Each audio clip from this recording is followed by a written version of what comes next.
शेतकऱ्यांच्या कर्जमाफीच्या मुद्द्यावर प्रहार आक्रमक. हदगाव तालुक्याचे आमदार बाबुराव कदम कोहळीकर यांच्या घरावर मशाल आंदोलन. शेतकऱ्यांच्या कर्जमाफीच्या मुद्द्यावर सध्या प्रहार जनशक्ती पक्ष आक्रमक झाल्याचे पाहावयास मिळत आहे.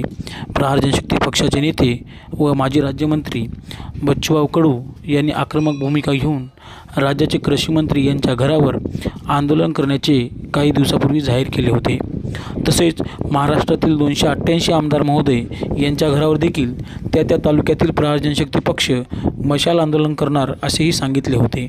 त्या पद्धतीने हदगाव हिमायतनगर विधानसभा मतदारसंघाचे आमदार बाबुराव कदम कोहळीकर यांच्या घरावर प्रहार जनशक्ती पक्षाच्या वतीने प्रहारचे तालुका अध्यक्ष अनिल पाटील कदम व तालुक्यातील प्रहारचे कार्यकर्ते यांच्यासह आमदार महोदय यांच्या घरावर मशाल आंदोलन काढून आमदार महोदय यांना कर्जमाफीच्या मुद्द्यावर नारे देत पत्र देऊन आपण विधानसभेत कर्जमाफी करिता आवाज उठवावा असंही आग्रही मागणी यावेळी करण्यात आली. विधानसभेमध्ये भरपूर शेतकरी असे आत्महत्याग्रस्त झालेले आहेत. शेतकरी खूप कर्जामध्ये बुडालेले आहेत. उदाहरण सांगतो, माझंच 2009चं कर्ज आहे. 2009 मध्ये कर्ज उचललं होतं मी. एकदा देवेंद्र फडणवीस साहेब मुख्यमंत्री होते तेव्हा सुद्धा कर्जमाफी झाली. 25% तामशामध्ये शेतकऱ्याचं अजूनही कर्जमाफी झालं नाही. 2 वेळेस शेतकऱ्याचा कर्जमाफी झाली. पण हे जे शेतकऱ्याच्या धोरणाने जे धोरणात शासनाच्या धोरणाने जेवढा शेतकरी मारला जाते ना तेवढा याच्यानं सुद्धा मारला जाणार. शेतकऱ्याविषयीचे धोरण आणि शेतकऱ्याविषयी तुम्ही विधान भवनामध्ये आवाज उठवावा एवढी तुम्हाला आम्ही विनंती करतो. आणि आम्ही जे आंदोलन घेऊन आलो तुमच्या घरापर्यंत याची तुम्ही दाद घेऊन आम्हाला तातडीने लवकरात लवकर शेतकऱ्याला कर्ज. बाबुरावजी कदम यांच्या घरावर होळी येते. शेतकरी कर्जमाफीचा विषय घेऊन आलो आहोत. दुसरी गोष्ट, शेतकऱ्यांना हमीभाव मिळावा. आणि तिसरी गोष्ट, दिव्यांगांना 6,000 रुपये मानधन मिळावं. परत शेतकऱ्यांना नरेगा अंतर्गत पेरणी ते कापणीपर्यंत घेण्यात यावं.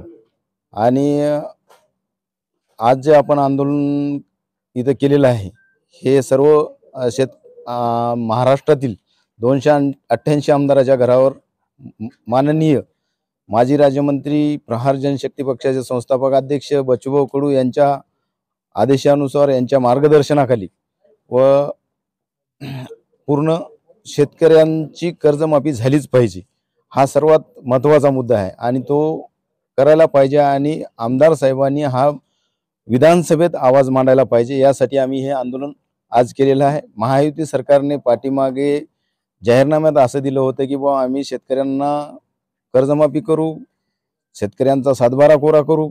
तो त्या कालच्या अधिवेशनामध्ये कुणीही मुद्दा न मांडल्यामुळे आम्हाला हे आंदोलन शेतकऱ्यांसाठी करावं लागलं आणि आम्ही ते केलेलं आहे.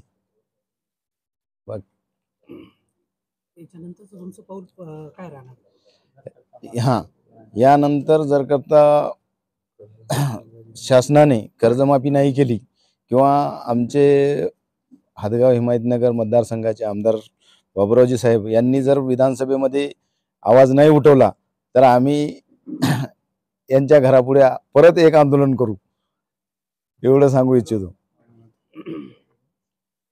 या आंदोलनामध्ये कोण कोण सहभागी होते? या आंदोलनामध्ये हदगाव तालुक्यातील दिव्यांग क्रांती संघटनेचे तालुका प्रमुख रावसाहेब माने, परत त्यांच्यासोबत जेवढे आपले दिव्यांग आहेत ते पूर्ण दिव्यांग, आणि प्रहार जनशक्ती पक्षाची पूर्ण टीम म्हणजे तालुका उपप्रमुख आमचे दीपक सूर्यवंशी, शहर प्रमुख तामशाचे आमचे माजिद पठाण, परत आमचे जे सहकारी आहेत ते सर्व सहकारी सोबत होते.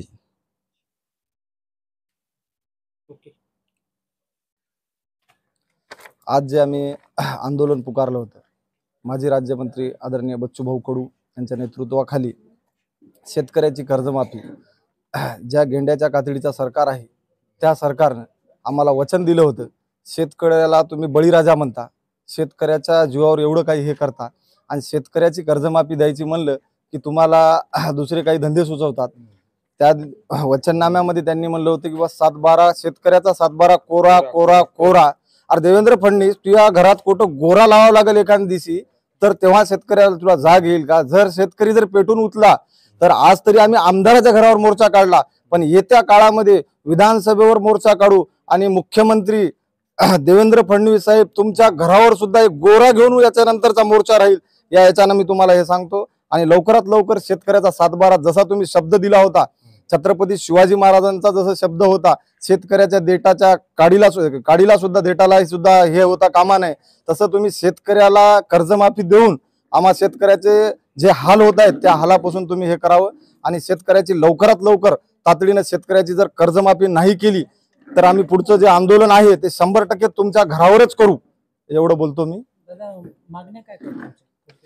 प्रामुख्यानं आहे आमची मागणी, एक तर शेतकऱ्याची कर्जमाफी, त्यानंतर दिव्यांगाला 6,000 रुपये मानधन, त्यानंतर शेतकऱ्याच्या पिकाला जे आहे, तुम्ही शेतकऱ्याच्या पिकाला जर हमी भाव दिला तर हे शासन किंवा हे जे खुर्चीवर तुम्ही ज्या बसलात ते निव्वळ तुम्ही शेतकऱ्यामुळे बसला, तर तुम्ही शेतकऱ्याच्या पिकाला जर हमी भाव दिला तर हे सरकार सुद्धा आम्ही चालवायची आम्हा शेतकऱ्यामध्ये ताकद आहे, तुम्ही खुर्च्या खाली करा असं मी त्याला आव्हान करतो. तुम्हाला जर हे चालवणं होत नसेल आणि तुम्हाला शेतकऱ्याची कर्जमाफी करणं होत नसेल तर तुम्ही शेतकऱ्याच्या हवाली करून टाका, आम्ही सरकार चालू आणि तुम्हाला किती कर्ज लागते ते आम्ही शेतकरी देऊ.